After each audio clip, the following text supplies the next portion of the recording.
to take care of her, but we're the whole part of starting over again, starting over. And he grabbed me by the arm and he goes, I'm going to teach you what you've taught me for the last 10 years. He goes, you are not starting over. That language is putting you in this place. He said, you couldn't possibly start over. He said, you could take everything from you. No one can take the man you become, the knowledge you have, the skill you have, the relationships you have, all those things. But starting over was my trance for being in pain. And when I stopped doing that, it's like, no, I'm starting fresh. I know that sounds simplistic, but linguistics change how the brain functions. And so part of yours is some simple linguistics, but the other part is state. Because anabolic, Alex, I got to understand, look, he shows up, all we got to do. So all you got to do is saying, it's time for anabolic, Alex here, and then a moonshot that's going to wake you up and then get emotionally associated. Like if I just provided all this, when I first fed people, I would go there in a t-shirt and jeans, not so they acknowledged me, but so I could see and feel the impact, as opposed to I wrote a check or I did some good work or they did it. The more connected you are. And that once you get in the habit of that, like people say to me all the time, doesn't it get old? People come to you 10, 15 times a day and tell you, changed my life. No, it's one of the things I enjoy most besides my family. But it's because I've trained myself never to take it for granted. Right? Is that helpful at all? Yes. Okay. From the... Stay in anabolic, Alex, when you ask me. Do your best to ask me a question about anabolic, because you go back to your brain. So I'm happy you've got a very smart brain. We can use him too. But let's try with anabolic, Alex, as you ask. So in order to create the emotional connection, because that is like the thing that I probably have struggled the most from, but I think it's made me disproportionately successful from a business perspective because I can make good calls, right? Yeah. But, I remember the first time I wrote $1 million check and then multiple $1 million checks to charities, and I was just like, okay, I feel a couple $1 million poorer. That's about it. Because you're not emotionally associated anyway. Zero.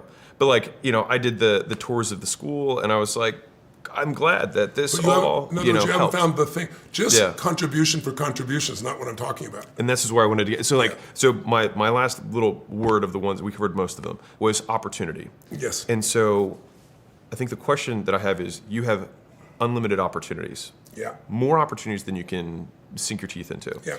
How do you go through opportunity selection and balancing your kind of achievement brain outcomes and your philanthropic impact feeding families outcomes? I look at opportunities first, a business perspective. I look at opportunities first to see, do I have passion for what it's about? Is it something that I would do for free if I felt it was really successful, that it felt fulfilling, it felt alive, it felt it was worth doing? Right? Is there a mission behind it? Is it selling widgets? I have no interest, right? Second thing I look for is, who are the people? I want people I'm going to enjoy being with. Like, I would enjoy being with you in spite of this conversation sounding like I wouldn't, because I bring out more anabolic, Alex. I bet your wife brings out more anabolic, Alex, right? So I'm trying to make sure, if I was doing business with you, I'd make sure this guy was present, right? But I look at the people and I look at their heart and soul, what's driving them, and I also look at their skill. Because you need both, right? So if somebody's got a track record, and someone's negotiating with me right now on a really large project, and if the project made no money, I would probably do the project as long as I organize it so I can have the kind of reward for my time and my energy, because the project has such reach, global reach, on a very deep level. I'm very connected to it, and this person's built a business and went to $2 billion, so they got a great track record. It's not me caring at all, but together 1 + 1 could equal 5, not 2. So a deal like that gets my attention, because most of the money I make I give away at this stage of my life anyway, right? It's like there's, I'm not hurt for any capital. Yeah. I know there's no toy that I'm looking for, and that never drove me anyway.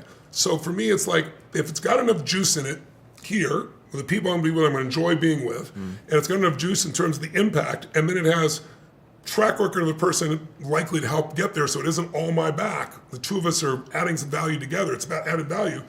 Then I'm in. And it's like, let's rock this thing. Let's make it happen. Let's have some fun. See, mine is let's have some fun, not let's do the duty, right? That's like, I'm going to learn, we're going to grow, we're going to expand different things, we're going to touch lives, we're going to have these things. So those are my core criteria. And I'm not always right. But one thing I will tell you that I've done in business, because I've made some poor choices in the early days on business partners.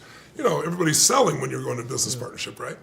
And it's like going on a date, So it's like you can get sold, and the question is not, can they do the job? Will they do the job well long term? Is the right team fit? Like, they're deeper questions. But I now, when I have so many business deals, the first thing I do early on, I just had this happen recently with somebody's. I own a large power plant, a 1.3 gigawatt power plant. I'm converting it to hydrogen. So it's in West Dean Virginia. told me about this. Yeah. Yeah, so it's a great project. But I have some people involved that shouldn't have been involved, and so I had some new people come on board. And what I do now is I go, they sold me. I was actually liking them. I felt the vision was great. They seemed to have the track record. Everything seemed lined up. And I said, look, what I always do in any new partnership is I have everybody check me out legally. I want you to check out everything online, hire a private detective if you want, know everything about me, and you can ask me any question you want. But I want to do the same with you because that's how I know when I'm starting. Now, by the way, though, nothing I hear will I take as true because it's not true, but I'll bring it to you and we can discuss it. And then you and I can tell. Most people have you and I have large bullshit meters, right? We can tell when something's bullshit. Yeah. It's a perfect example. And this guy, we had a deal worth 10 figures plus, looked really good, ghosted us, ghosted us, because and then I uncovered 3 or 4 things he'd done that were not great. And I was like, I just saved myself 3 to 5 years of pain. So I do believe in the practical side, but I'm not even interested in going there unless I can first find these pieces and unless I believe already there. But I can get fooled, right? I'm not perfect, right? So I have one last question for you, Okay, which is the most selfish of all my questions. So you're 36 years old. You have built businesses, and the skill set that you are most proud of is that you're good at helping business owners. Yeah. The only thing I feel emotional connection to is teaching young men how to provide for themselves and their families. That's the only thing that actually, because I know that pain. Yes. So you're connected to it. That's the only thing. Makes sense. And to me, I've built a lot of the business and all that stuff basically around that. But I still don't feel like that the massive emotional drive.